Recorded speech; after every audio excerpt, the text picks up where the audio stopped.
Nous sommes le 9 janvier 2025. Il y a exactement 10 ans, le magasin Hyper Cacher était la cible d'une prise d'otage par Hamidi Koulibaly, un terroriste islamiste, contre, tiens donc, des juifs.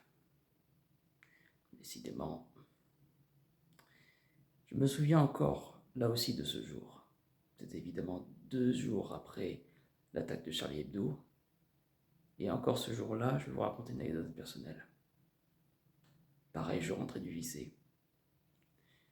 J'entrais du lycée et j'étais passé voir quelqu'un qui connaissait ma mère. Je ne citerai pas les noms, vous n'avez pas besoin de le savoir, mais bon, bref. Et il y avait la télé en fond. Et je me souviens exactement du moment où l'assaut a été déclaré. Il était exactement 17h. Ça, c'est un détail dont je me souviendrai toute ma vie. Je regardais la télé innocemment. Et à cette époque-là, encore une fois, j'étais pas assez conscient comme aujourd'hui de ce qui s'était passé. Aujourd'hui, j'approche la trentaine et je me rends compte un petit peu de ce qu'on a pu vivre à ce moment-là. Je me rends compte surtout d'une chose.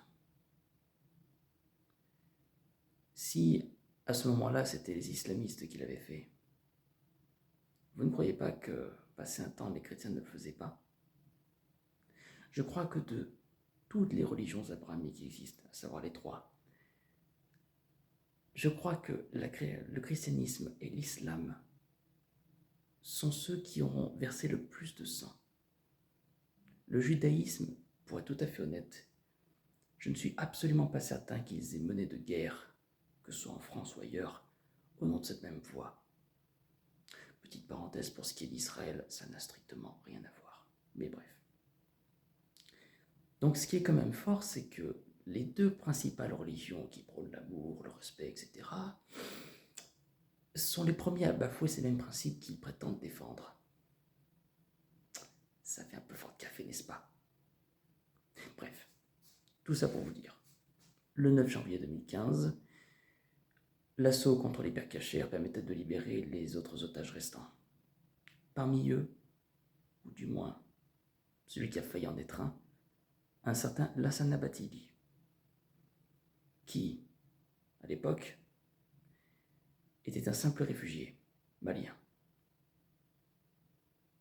Il a reçu la nationalité française pour son acte de bravoure, en ayant planqué les otages dans la chambre froide. Malheureusement, ce jour-là, 4 otages étaient morts.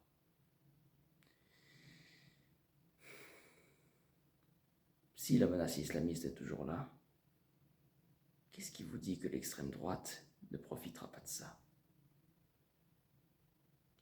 L'un ne peut pas vivre sans l'autre. L'extrême droite prospère grâce à la peur de l'islamisme, mais qui dit que l'extrême droite ne fera pas pire que les islamistes eux-mêmes? À la guerre, le plus grand ennemi n'est pas celui qui est en face du canon, mais celui qui est dans son dos. Le traître est pire que l'ennemi. Gardez les yeux ouverts et gardez ces morts en mémoire. À bon entendeur. Salut.